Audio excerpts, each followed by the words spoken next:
Welcome, everyone. My name is Robin Elander, Executive Director for Downtown Santa Barbara. I'm so excited to be here for the next version of our Downtown Santa Barbara Spotlight, Business Spotlight, a collaboration between Downtown Santa Barbara and the Santa Barbara Independent. I am co-hosting today with Matt Kettmann. Matt is the senior editor at Santa Barbara Independent. He's worked there since '99, covered a wide range of topics. Today, he focuses mostly on food and drink, as well as special projects for the paper. He's a contributing editor to Wine Enthusiast magazine, where he reviews more than 200 wines a month. I love this job. And his first book, Vines and Vision, The Winemakers of Santa Barbara, recently came out. So thank you, Matt, for hosting again with us this week. Please take it away and introduce our amazing guests. Well, thank you, Robin.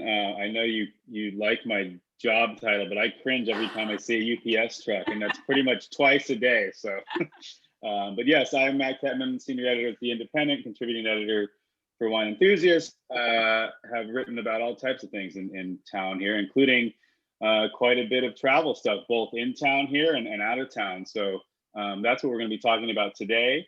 A little bit unlike some of our past episodes where it's, three restaurant owners that all kind of have similar things going on. We have three very different guests today. We have Kathy Janega-Dykes, who is the head of Visit Santa Barbara, which, as most of you should know, is our tourism agency and convention bureau that attracts a lot of people to town. And her role in that position, that organization, has really had to shift, as you can imagine, during the pandemic. We have David DeLabra from Santa Barbara Travel Bureau, a family business there on State Street, been there a really long time. As you can imagine, he's had to figure out how to do different things as well, because travel has really kind of come ground to a halt during the pandemic for a lot of people, and slowly coming back, happily. And then we have Michael Cohen, who I've known for 20 years. He's the owner of Santa Barbara Adventure Company and Channel Islands Adventure Company. He takes locals, tourists, whoever, convention visitors around in kayaks, on bikes, to wine country. He does all sorts of experiential travel all around the region. And, it's great to have these guests. So instead of bouncing around so much like we usually do, which we can still make this a conversation, and we should, but I think we're going to go with each guest to really kind of give not only a little bit about their background, but how their business or organization has transitioned during the pandemic. And I think it makes the most sense to start with Kathy Janega-Dykes from Visit Santa Barbara. So welcome, Kathy. Tell us a little bit about your organization, your background, and how things are going. Thanks, Matt. And first of all, I like your title, food and drink expert, too. I mean, that's pretty cool. Good one.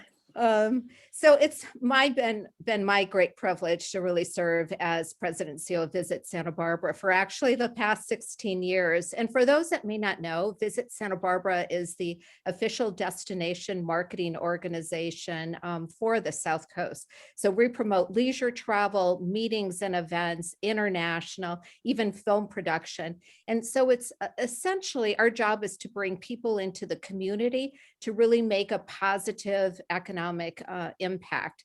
And while we are certainly a marketing organization, first and foremost, we are also active in destination management as well. Anything that would affect the visitor experience.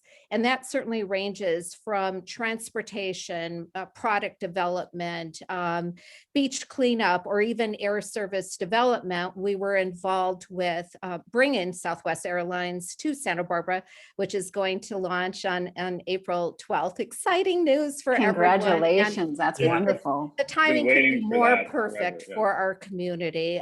We needed that boost of business. But our mission certainly since the onset of the pandemic has shifted a bit. Right now, it's all about shortening the travel recovery period.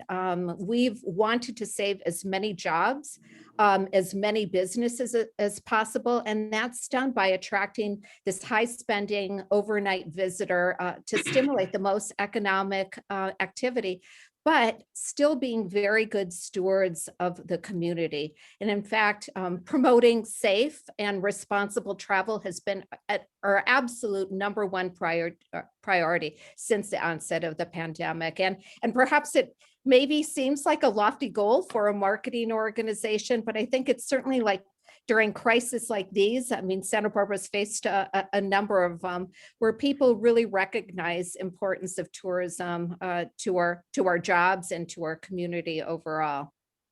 And Kathy, you are very respectful of that. And we serve on some other committees together, Yes. and I was, I don't know if I was surprised, but I guess I was kind of surprised to see when we were plotting certain potential events down the road, you were almost more cautious than anybody there, whereas you'd think your job would be to, really kind of pump events. You were like, no, we really have to do this correctly. So I was really impressed with that. But that's also because you've lived here a really long time. Tell us about your background and how long you've been in your current role.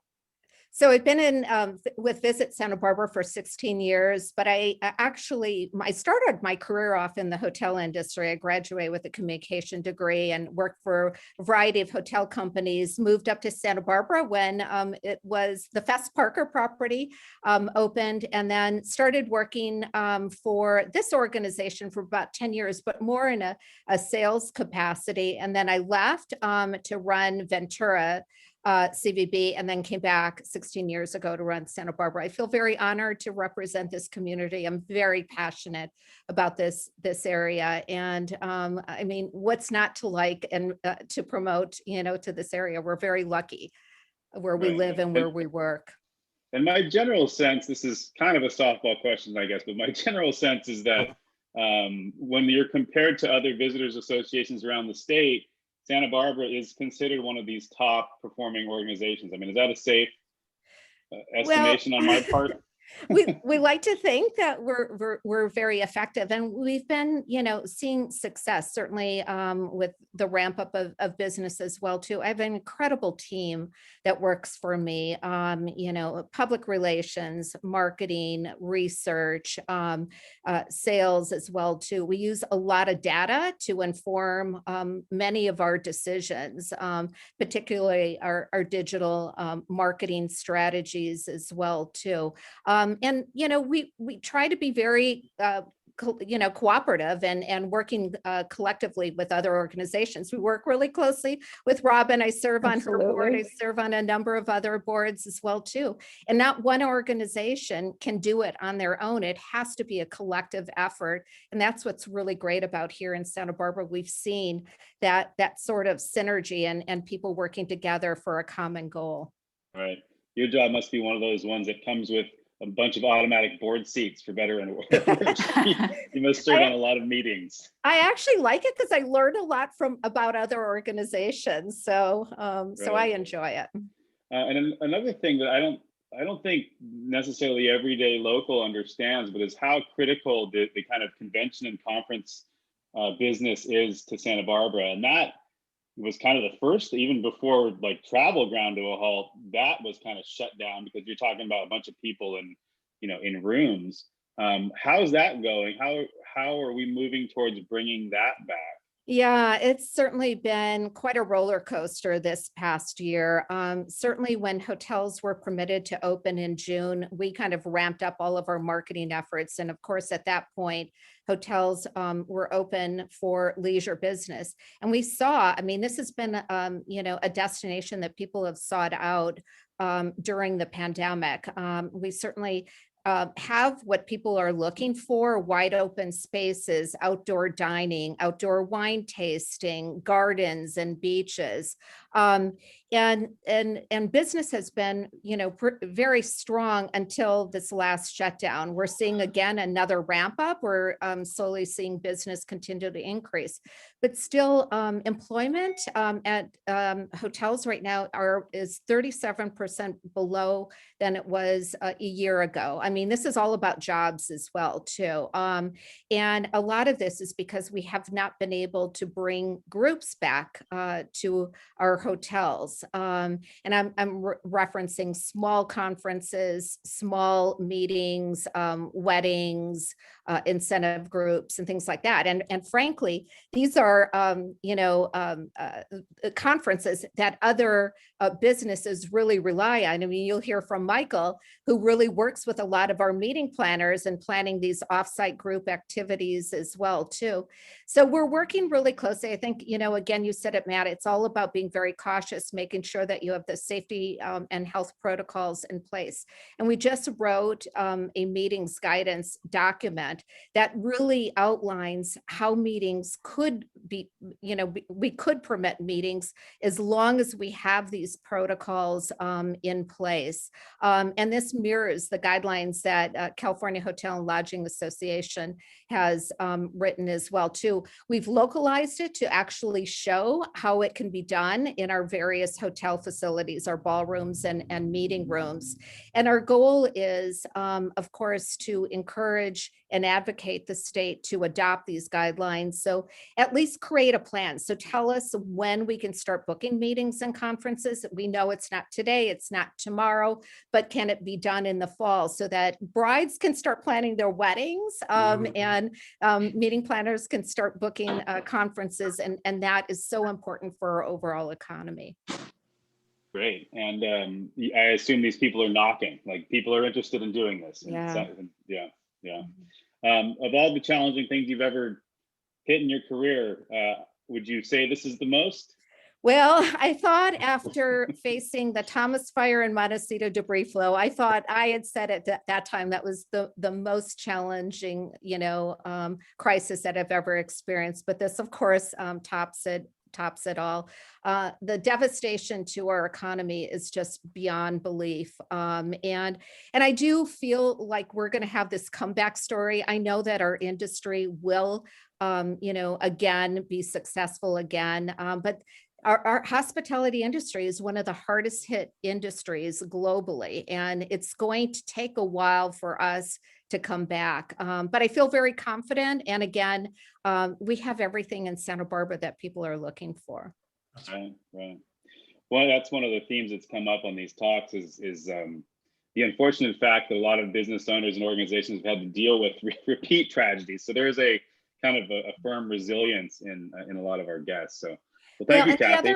The other part of it, Matt, is there's going to be huge, not only pent up demand for travel, but the competition right now for our travelers' attention is going to be pretty fierce. As you can imagine, every community on the coast is right now going after the same customer that we're talking to as well. Right. All right, David, let's take a little different look on travel, although there's a lot of overlap here. I mean, your company, traditionally, you help people book travel around the world. That isn't happening a whole lot. I had a trip to Spain planned for March 15th, 2020. That clearly didn't happen. And everything else was kicked off the books too. So that must have roiled your industry. So tell us a little bit about your company. I believe it was started maybe by your father. And then tell us about how you've been dealing with everything that's going on. So Santa Barbara Travel, established in 1947. We may be the oldest business on State Street. Had that office continuously now for 74 years. And, it's changed dramatically since my father started it. My brother Charles and I own and operate the business. We would be considered your sort of traditional travel agency, but our business lines are really rather vast. I mean, there's the typical vacation planning that we do. So people that want to go to Hawaii, go to Mexico, go to Europe, we make all of those types of arrangements. But we've gotten into some really specialty types of businesses as well. A very significant part of our business is film and television entertainment production travel. And I would say one of the bright lights over the last 12 months is that in August and September, entertainment productions started to reopen. And so really starting in September, we have been working on dozens of different projects all around the country, Mexico, Europe, and that has pumped some revenue back into the company. We are still suffering from a global decline in travel demand, which demand is there, but the countries aren't open. You just can't go anyplace anymore. And the rules continue to change. Back in February, we had a large group coming to Santa Barbara, and I think we had about 400 people ticketed to come to a meeting here. And we were on the very front end of the COVID crisis because we had about 40 people coming out of China. We needed to make a decision. Do we cancel those reservations or do we let those people come? And at that time, the decision was made to cancel the reservations, refund the tickets. They're not coming to the event. Probably a very, very good decision. But we really spent from March until probably June doing nothing but refunding tickets as flights were canceled. That must have been so hard every single right. time refund. Well, you know, you had to watch reservations, because if you just canceled a reservation, the airline would give you a credit. But if the airline canceled your flight or did a schedule change on your flight, then you could get a refund. So literally every day we watched all of our pending reservations and got hundreds of customers refunds versus credits, which, you know, if I was to applaud my team, that was really the greatest bit of work and patience that I've seen. What we see now, and I think Kathy kind of talked about it briefly before, is there's a tremendous amount of demand for travel, and we're seeing it start to ramp up now. We are booking lots of stuff for the second half, really starting third quarter and later of this year. But we see a ton of stuff booked for 2022. So people are starting to think, you know, vaccinations are going to be widely distributed. There's going to be opportunity to travel again. And I don't know anybody that I've talked to who's not said, when I can go on a trip, I'm going to go on a trip. So, you know, we're kind of biding our time, making sure we're answering the phones. We were pretty well set up for this kind of a crisis before. We don't have any debt as a company. We were sitting on a fair amount of cash. We'd upgraded our phone system. Most of our people work virtually anyway. So, you know, we were kind of okay with it, but we kept thinking at the beginning, hey, you know, things will be back to normal in July, or things will be back to normal in September. And now we're a year into it, and now we're saying, well, maybe they'll be back to normal this coming September. So it's been tough. I mean, it's stressful, it's difficult, and the rules keep changing. So I think one of the benefits that we've been able to provide to our clients is to counsel them on where they can go, what are the restrictions, when do we think it's safe for them to travel, and if something does change, we're there to kind of help them navigate the refunds, the rebooking. A lot of what we've done is stuff from 20, putting it into 21, now putting it into 22. So yeah, it's been. Is there a place in the world that looks like it's going to open up first for those who either have their vaccinations or feel confident about going somewhere? Is there a region that's like looking like COVID spot number one, non-COVID spot number one, or? I don't think there's going to be a non-COVID spot number one. I think where we're looking is who's going to do the best job at vaccinations. And, you know, surprisingly enough, the US looks like it's going to do the best. And I think that domestic travel is really where we've seen the greatest degree of strength. Lots of people are traveling around the United States. We just yesterday booked somebody on a Columbia River cruise. We booked all sorts of stuff around the US. And I think it's that close to home type of travel is going to be first part of it to ramp up. People are becoming a little bit more comfortable with getting on an airplane. Say from personal experience, I flew to Aspen a couple weeks ago, did my COVID test within 72 hours before going to Pitkin County, signed the affidavit that I completed all of that, that I would follow all of the rules within Pitkin County, did my COVID test when I came back, and so I think people are kind of getting used to the methodology of test, travel, test. A lot of that will go away once we have the vaccine, but the level of vaccinations is going to be uneven. Until Europe gets it together and broadly vaccinates their population, that's going to be the challenge, but that's also the number one destination that people want to go to. Number two, the cruise industry is moving towards required vaccinations for passengers. And that will be a huge benefit to get the cruise industry going. Right. Well, thank you, David. This idea, and I heard this early on, the idea that travel is going to be pretty hyper local for a while, might bode well for you, Michael Cohen, the head of Santa Barbara Adventure Company and Channel Islands Adventure Company. I mean, I've gone on your trips a gazillion times. You get a lot of locals on your trips, but I mean, tourists are what come to town and use your company, right? So tell us a little bit about your background, how you got into outdoor adventure travel, and then how you've been staying afloat during this time. Yeah. Hi, everyone. Coming to you live from my garage and surfboard storage room.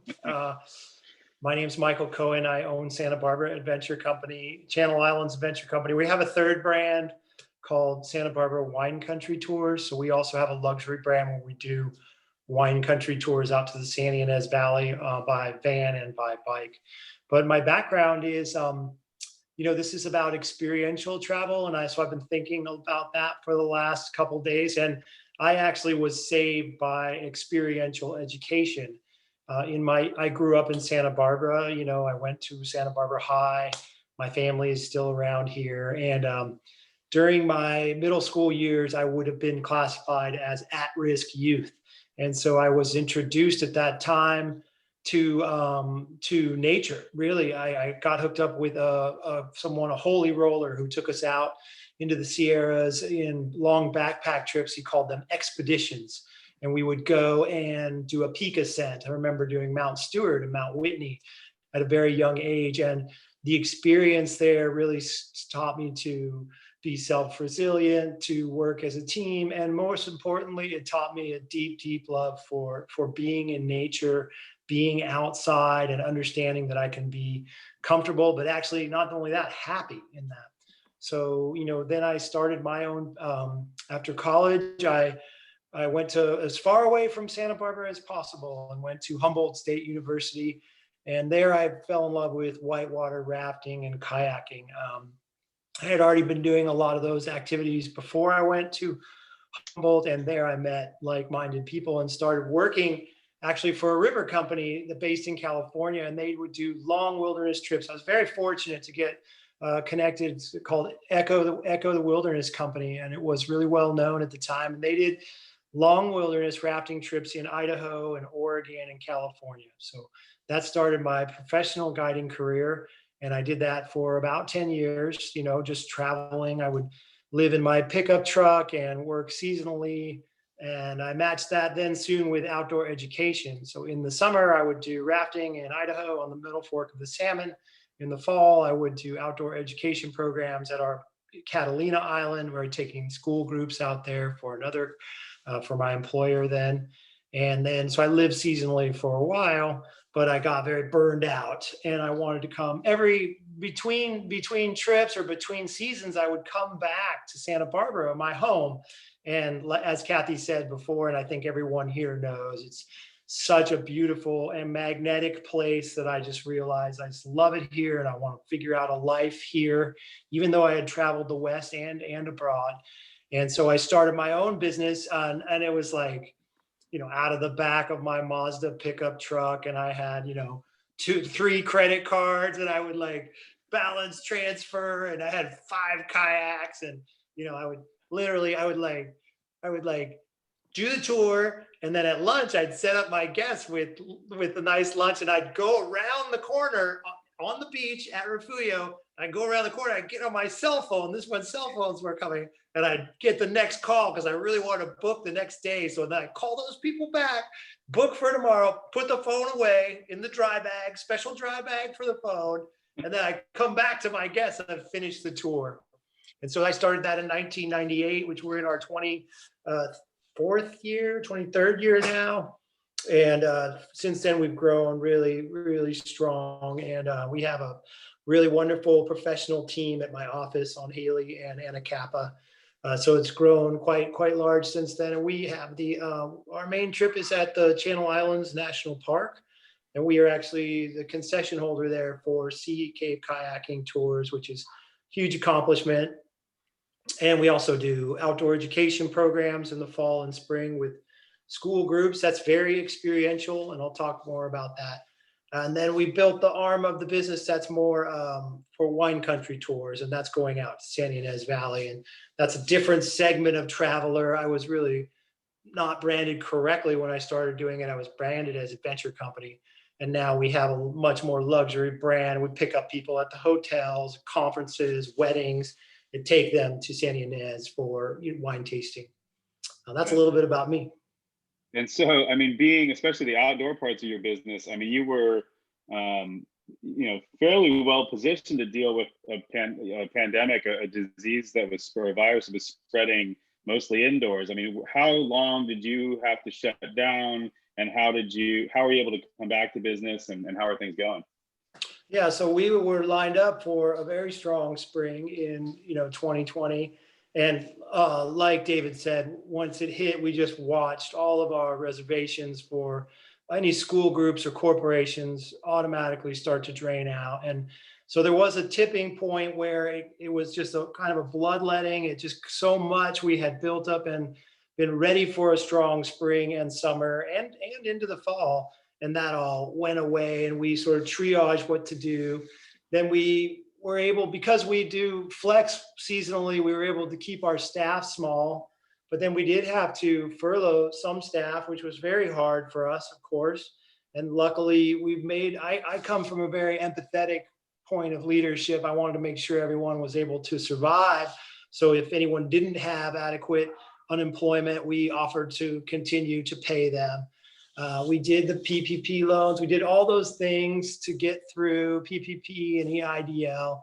And then we saw the light at the tunnel start to change, the tipping point change, and the first reservation or the money stopped going out probably in right before Memorial Day. As I said, we were the second company in town to get checked off by County Health, and we had written a very in-depth plan that we took from our friends and broader sources, and we were right behind the fishing company. Like the fishing company, the charter company at the harbor got checked off. We were right behind them, but because we're outdoor focused, all of our trips are outside. At that time in May, it was much more understood about how we could see this path towards opening. So I remember we started running our trips again, and it was very small, like 2-person trips, or none. And then we also have these regular barriers of weather. We had gotten Memorial Day lined up for Santa Cruz Island, which involves charter boats out of Ventura and Island Packers. And then we were looking at a day, maybe I think it was going to be 16 people. We were like, oh my goodness, it's turning around. We're going to get 16 people, which for us is not a huge amount. And then the wind picked up, and that day was shut down because of, strong weather, which is normally a challenge to my type of business. So there's sort of these piling factors. I say, as if it's not hard enough to run the business, now I got to deal with a pandemic, and so we were really pleased to get back open, and we had a decent summer. In my industry, in the outdoor industry, adventure travel, there are winners and losers. Some in the livery or rental game did really well. Nationally, companies that had destination retreats like on the Gauley River or on the Buffalo River, big open areas, they did really well. They actually surpassed their numbers. Me, I was a loser. We did about 60% of a loss over the entire year. So 40% of our business relative to 2019, which was, obviously very challenging, but I came from a place of trying to make sure that our team was okay. And as Kathy said, trying to get people back employed and to do it in a safe manner. Yeah, I think, Matt, the reason why companies such as Michael's has been resilient, although business is certainly not back to where it was before, this business community has really done a phenomenal job rising to the challenge to implement the health and safety protocols. And often many of our businesses have gone beyond the beyond the call of duty. I mean, I think to Dave's point as well, too, where are people traveling? It's where those places that people feel comfortable, where they feel like those safety protocols have been in place. And I've been incredibly impressed by the measures implemented by this community, again, to protect our customers, our workers, and our local residents. And this has been the #1 priority all along. And you see companies like Michael's that's not, again, that is slowly ramping up, and we'll get there at one point, at some point. Well, For me, during the pandemic, Matt, I don't want to jump in here. One of the things that was most uplifting to me was to see the tourism community with Kathy there and leading, as well as others, just really stepping up to help create plans to assure that we were doing everything we could and to support the community. I mean, the food drives that happened for unemployed people, I was actually really proud of our community during that time. And Kathy's really highlighted that there. And I think it's set us on a good foot to be ready for this tidal wave is coming of business is coming here now. And we have to balance it in a way that is still continually safe. We can't just throw away all of those precautions that we put in. We're going to have to see that all the way through into next year or even beyond that. But we will, because I think we have such a great community and product that people want. Well, and you're saying that people want to go to places that are safe, which I totally agree with, and they want to make sure all the boxes are checked. Are you guys marketing that specifically for Mike and to some extent for Kathy? Are you guys turning that into a marketing plan, especially, I guess, for Kathy when it comes to attracting visitors from all over the place, like saying Santa Barbara is as safe as can possibly be? I know, Mike, you must have all this stuff, all the COVID protocols on your website. Everyone has that now. But is there a way to turn that into a positive and use that as an attractive measure? Well, for me, it's really within our sector. This adventure travel sector has always tried to maintain a very strong health and safety standard out front. So it wasn't a great stretch for us. I mean, you have to wear your life jacket. If you're doing food, you have to wash your hands before the food. And that's relatively ingrained within most of these tours. Now, short day tours or rentals, no. But long trips or any trips that are requiring people interacting with equipment or each other, there's these safety protocols. So I think what was the question again, Matt? I'm sorry. Well, no, I think you answered. I mean, for Kathy, it's more like, are we going to see like a Santa Barbara is safe marketing tagline? I mean, how are you going to turn this into a positive? That has been the absolute key and prominent message of all of our, campaigns as well since last June. So hotels were permitted to reopen for leisure business, and we rolled out, our campaigns with those messages. We encourage our hotels to also make sure that they were highlighting how they were cleaning their hotels and keeping, their hotels safe. So all of that messaging was really promoted on all of our social channels. So Matt, we transitioned. So basically most of our marketing done is through digital channels right now. And it certainly has worked well for us during this kind of yo-yo and up and down, not knowing whether, we'll be closed down or whatever, but we're able to shut down our channels immediately and pause all of our advertising if we are closed down. But so that was, and we also on our website, we have very clear messaging so that our guests know what to expect in our community. We just finished a photo and video shoot, and we showed everyone wearing masks. We're rolling out all of that imagery and the videos as well too. So that is absolutely critical for all of our campaigns. And there is some data coming down too from A/B testing on these marketing organizations. And they're actually, we just saw this at California Travel. They were saying that through A/B testing, people didn't really want to see, they didn't want to see people in masks as much. They preferred photos that had people without masks on. So it's sort of this balance. We have a couple of shots of people with masks, but you don't want to make your whole marketing campaign have that.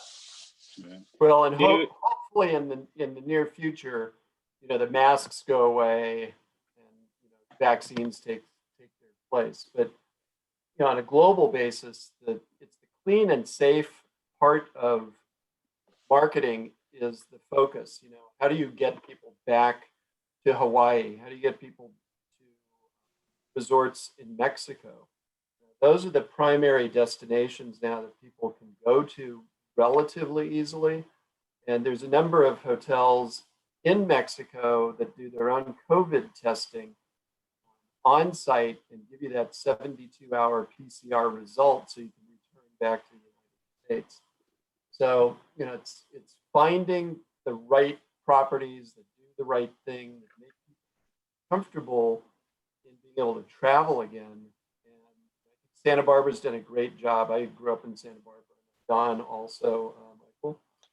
So, it's one of these things where in lieu of vaccines being widely distributed, it's up to each property, each supplier to do a really good job of marketing how well they're keeping their guests safe and being able to test. Because now testing is like the key result for being able to travel anywhere internationally and in many cases travel domestically. I have to go in a second and Robin's going to take over, but I have one question for you, David, because it makes me wonder whether travel agencies such as yourself are going to have this new role of being this monitor for where is safe, not only where it says they're safe, but back it up with data. You're going to have people that are, for so long we have shifted away from travel bureaus and gone straight to Expedia and done it all ourselves. But I could see now there being this need for people to have another kind of justification for that. I mean, do you see that coming down the line in your industry? Well, I think it's going to become more important to have a good travel advisor that is going to give you actionable information that makes your trip successful. Travel is a huge investment. It's an investment in one's time. We all know that we work way too much in the United States. And you make a pretty significant financial investment. So, my opinion always has been, if you buy something online and you hit that buy button, it's on you. You own it. And if you get no service, then that's the result of that purchasing decision. Travel advisors are there to represent the customer and make sure that they're getting really good information about where they're going, what their expectations are, and to make that trip super memorable and seamless. And I think at the beginning of COVID, we did an incredibly good job of monitoring what was going on and making sure that people's money was returned to them when things got canceled. Online, it's really tough. If you book something directly with the airline, they're going to say, sorry, we'll give you a credit. Book it with an agency, we're going to do our darndest to make sure that you actually get it. So I think our role has always been important, but there may be more of a spotlight on the type of service that one gets when you work with a local business, number one, and a business that you have a personal relationship with. Great. I'm going to pass this off to Robin now. I'm double booked today, but it was nice to see you all. Mike, good to see you. Mike's one of my good friends. I don't really see him much at all, but nice to see you. Just don't ask him about poker night and everything will be okay. There's more I wanted day. to talk about, Matt. Thanks, Matt. You got off easy. I had a couple things I wanted to ask you. Next time. All right. Hey, Robin, if I could Yes. just add to a few things that Matt and David were talking about. Of course. I think, the post-pandemic traveler is going to look a little bit different than the pre-pandemic traveler. Oh, We've for all sure. changed. dramatically in the past year. So our interest level is different. You know, we've simplified our lives. We want to be on outdoors. I mean, we learned, my gosh, people didn't walk outdoors until, you know, until the pandemic, you know, the onset of the pandemic. So Michael's company is going to thrive, but Really want to be off screens, you know? yeah. And it's, you know, it's about wellness and finding kind of peace of mind and, you know, a balance in your life. And I think those are destinations that people are going to be seeking, and certainly working with like David's travel advisors, they're able to guide people to really find those locations that offer them those experiences. You know, Absolutely. Kathy, I think another big change that's going to happen post-COVID, and you'll understand this term as well as anybody, and that is over-tourism. Yeah. You know, there are so many places around the world that have been afflicted with over-tourism that taken kind of a pause, and hopefully when travel comes back, things level out a little bit more. People are seeking not so much to check a destination off their list, but to go to a place that is more peaceful, less crowded, more serene, an outdoor experience, or just an experience that doesn't mean you're with your 500,000 closest friends. You know, my experience is I went to Cambodia just before COVID hit, and it's amazing just how crowded Angkor Wat and some of the other temples are there, how busy Bangkok is.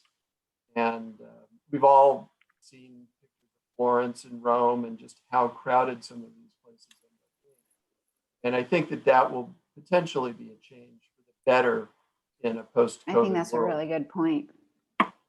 I do want to ask you all some juicy questions about what, you know, there's a lot of people watching this right now who are considering a trip to Santa Barbara, or maybe they're locals and they're considering, you know, having some family back in town. And there's even some locals who have not seen all of the gems, you know, of Santa Barbara. So I want to take this last bit of time with you all. You're such experts on, you know, the depth of the gems that we have. What are some of your favorite places that, you know, are a must-do kind of locals version of Santa Barbara? And if you want to just talk a little bit about that, I think that will be a benefit to not only locals, but people who are considering coming in. And we know, you know, everybody, I've got a lot of East Coast folks that watch what I do, and I know that they're raring to get out here. So what should they know? Who wants to start? I'll kick it off. Go. I think our gardens are often overlooked. You know, the Santa Barbara Botanic Garden, or even Lotus Land. I'm always surprised at locals who don't really enjoy those beautiful gardens, and that's what Santa Barbara is known for, and even our parks as well too. Once concerts are permitted again, one of my favorite experiences, I've seen Michael at the Bowl quite a few times. That's such a gem. You know, I mean, I think it's one of the most amazing experiences. We're able to attract this level of talent, and it's not even about the talent. It's this just incredible experience. You're sitting and looking at this in an open air amphitheater. You know, you have coastal views, and it's just you run into family and friends all the time. But those are certainly some of the gems that I think people often overlook here. And what, Kathy, are some of your favorite gems downtown, since this show is a bit about downtown? Well, I've been spending quite a bit of time downtown as well too. So, you know, I'm a big shopper, so I'm happy to go shopping and support all of our retail businesses as well too. And then, of course, I've really been enjoying the outdoor dining scene. I mean, I think I've always said, out of crisis comes opportunity, and of course, you know, the new State Street Promenade, the expanded outdoor dining scene is really incredible. And it's not only important for the visitors, but I have seen so many more locals that have come down this way, and they haven't been downtown in a while. And there's such an energy in downtown now that I haven't seen in years as well, too. So, so I'll stop for cocktails at a few locations and then go on to dinner as well, too. I love it. Well, thank you. Those are all really good ideas. Michael or David, who wants to go next? Hey, my son and his fiance were visiting over Thanksgiving from Aspen, where they live. And I took them up Gibraltar Road, which I think is a beautiful view over Santa Barbara. And I took them to the hang glider launch sites. Mm-hmm. And I think if anybody hasn't, gone up and watched these daredevils, run off a cliff and go flying down to the beach. All the way to East Beach and land. Exactly. And so that was great. And I think that's a worthwhile thing to do on a beautiful city. Oh, I so agree. One of my favorite things to do is to go up at the top of East Camino Cielo and just like set up a chair or go for a walk, take a bike ride, and then go down the back side of it and see both sections of the mountains, the back and the front. It's like, where am I? And see all of the beach, all the way up the coast. If there's clouds, to see over all of that, that is really one of my favorites. Michael, what about you? All of those outdoor spaces, what do you suggest? There's too many. It's like asking me to pick my favorite child. I just talk can't about do at it. least the islands need to be included. It's so funny that you brought this up, because we actually made a 1-minute video that we put on most of our marketing, and it's called There's This Island. Because I would go to so many parties, cocktail parties or events or weddings, and talk to locals and people from out of town alike, and just say, there's this island that's 20 miles from here, and it's a national park. And national parks are huge destinations, and they're designated national parks for a reason. And that Channel Islands National Park is a phenomenal natural resource area. I mean, the marine ecology there, there's marine protected areas there, which are no take zones. So that creates a buffer in marine wildlife there. And that allows a lot of those species on the borders to be really wonderful fishing and diving. And in those protected areas, there's a ton of wildlife. Crossing the channel, we go out of Santa Barbara and Ventura. Crossing the channel, there's something called a megapod of dolphin, which are 1,000 strong. And people are just, their breath is taken away when they see these common dolphins jumping. I mean, I remember I was out just the other day, and it must have been a nursery. I mean, there was probably 100 baby dolphins. And you're like, okay, so the beautiful 1,000 pod strong, and then here comes baby dolphins on top of that. And at the island itself, so much of what we're all talking about is a connection with nature. It's finding peace. It's really calming us, and it's connecting with each other. You have your family in that space of nature, even if it's at Schofield Park or downtown at Alice Keck. It really is a place where people can feel that community, and they just, Zoom meetings make me a little bit angry. I mean, this one is fun, this one's great. But that's good. At least you're having fun with this. I get this. away and I need to go take a walk, because we're not meant to interact and socialize this way. So I think it connects us to nature, and it connects us to each other, and it really gives us a sense of calm. So I love the Channel Islands for that. Our Sea Cave kayak trip is world class. And I say that, I don't say that lightly, because I've talked to other paddlers from across the globe who've gone to the San Juan Islands and Australia, these well-known places. And we have got some of the best paddling opportunities in the country at the Channel Islands National Park. And our Sea Cave tour goes literally inside dark and eerie sea caves where it's lit up from underneath by the light, and it's an amazing experience. I'll remember that much more than another day on Netflix, you know. And I will That's- vouch for Michael's Sea Cave tours. It is an incredible experience. I encourage everyone to do it. But the other thing that people often forget is whale watching. I mean, even That's just right. going into the channel. I mean, Santa Barbara is really fortunate to have a year-round whale watching season. And talk about connecting with animals and nature. I mean, I can't think of anything better than doing that. And we have, you know, it's just a great thing to do at this time of year. Now, we're going to work with Condor Express here and go to the Painted Cave this summer, which is at the west end of Santa Cruz Island. There's this island across from us, 20 miles away. And Painted Cave is a huge sea cave that goes back several hundred yards. It's, again, world-class paddling. But as we go across the channel, we're experiencing, you know, blue whales, the largest mammal on Earth, these amazing wildlife sightings. And I think, you know, there's so much in Santa Barbara to offer. I spend a lot of time biking as well. And I really want to encourage people who are visiting to try these new electric bikes and spend some time going along the beach. Absolutely. And downtown. That's a great new development that It's we have so here great. locally with a bike share, and then other, you know, lots of different opportunities to rent bikes here really easily. Yeah. But Kathy, I want to ask you, we have so many incredible hotels. So the people who are, you know, considering coming to town, and of course you want to see nature, but for those who want some creature comforts, tell them about some of our hotels.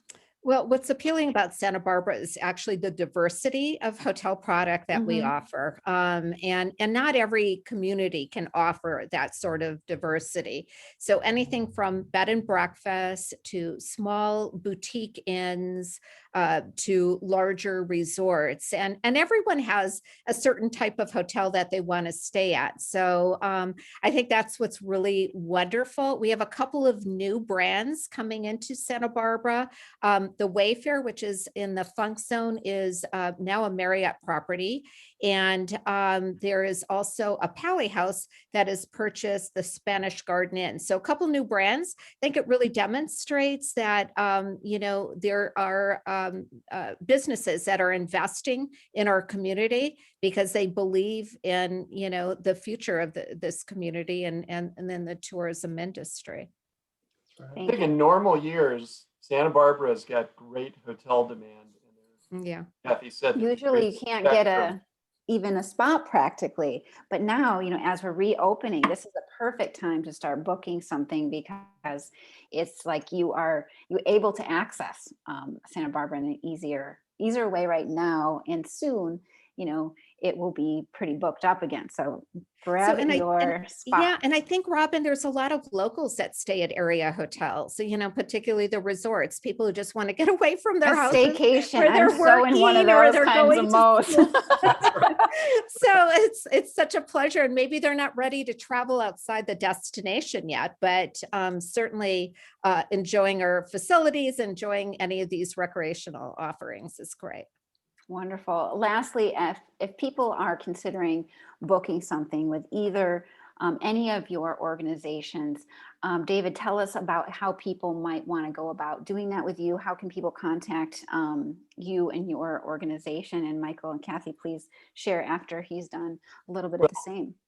Go to sbtravel.com, and it has our downtown office and our Montecito office contact information. There's a listing of our agents by specialties. So if somebody needs to make a booking, sbtravel.com is the place. Wonderful. And the range is anything from large group travel to booking something that they want to do for their family. What are your specialties?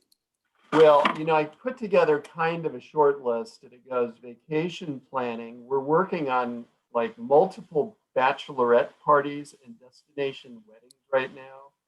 We've got some multi-generational group trips in the pipeline. Last year, our largest transaction was a $357,000 Four Seasons private jet charter. Well, then. We do safaris, groups, meetings, cruises, tours, corporate travel management, TV and film production travel. A big part of our business is music entertainment travel. We probably work with 150 plus musicians and bands when they go on tour. We work with a ton of professional athletes. So, you know, we do a lot of stuff for a local Santa Barbara company.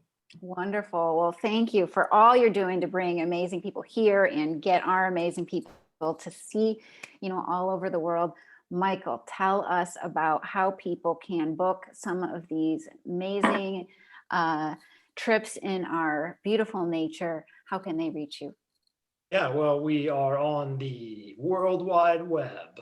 You can look at, we have our office downtown at Anacapa and Haley, but that's really a base of operations. We do a little bit of front-facing stuff there with people walking in, but generally we try to place ourselves really carefully on the internet and Google search. So check us out at sbadventureco.com or just type in Santa Barbara Adventure into Google. Our other brands are Channel Islands Adventure Company or Santa Barbara Wine Country Tours. And that's the best way to get in touch with us about all of our trips. I have to let this group know and everyone watching out there that we are feeling a takeoff in business is happening now for our trips, and we are actually filling up. There is still some limitations due to charter boat availability. So we're encouraging people to book early if they're ready to make those travel plans, because from our perspective, it is taking off again. So yeah, just look us up at SB Adventure or check us out on any of the social media channels, SB Adventure, and we'd love to talk with you. We're also really happy to chat on our website if you have just questions about travel. People want to know about where to go, what time of year or gear. Hit us up. We want to be an expert advisor to anybody out there who needs some advice and they want to do it on their own. You don't have to come with us, just get out there and we'll be happy to give you advice about that too. But our trips are, we like to say, you just book the trip, you just pick the trip, we'll take care of all the details. So we'll take care of all of your charter boat reservations, your equipment that you need, the boats you need. It makes it a really fun time. During the end, you can just be with your family and walk away from all the gear. That's one of my favorite things. Just, we'll take care of that. You just go have a nice dinner in town, at one of our beautiful restaurants, or go back to your beautiful resort in town that we're so happy to partner with. So thank you. Wonderful. And I think it's really so important for, people who, are used to booking things themselves. I've always used to be one of those people who just wants to do my own organization. But the busier you get and the more we just have all of these different things to manage, calling someone and just booking a experience that you don't have to think anymore David is actually an expert at that. Yes, absolutely. I think you both are. And then Kathy, tell us how people can reach your organization and what they can find out, whether it's on your website or interacting with your amazing staff. Yeah, I'm very lucky. I have such a talented team as well, too. But our job is really to showcase, Santa Barbara's hospitality industry businesses. And we're pushing out messaging, encouraging people to book at those various businesses. And certainly the call to action is our website, which is santabarbaraca.com, where we include all of our health and safety messaging, what to expect when you come into the community, how to be safe here and at our various businesses, but then also including all of our hotels and recreation offerings and arts and culture businesses. So people can really design their own itinerary once they have a chance to visit our site. Wonderful. And you really do keep it up to date as situations are changing. You just change it per year, per season, per, holiday. So thank you, Kathy, Michael, and David, for all you're doing to keep our community safe, but also support the local economy with some amazing offerings. So until next time, we are going to be back here every Thursday for Downtown Business Spotlight, where we interview different business leaders. We have, again, today is our State Street Promenade Market. It's every Thursday from 3 to 7:30 on the 1000 block of State Street, right outside of David's business. So come on by and visit there and join us. Take a look at our website for downtown Santa Barbara, which is downtownsb.org, where you can find out all of the different businesses and what you can participate in downtown. Until next time, we'll see you guys soon. Thanks, Thank Robin. you. Thank you. Great job, Bye, everybody. everybody. See you. Bye.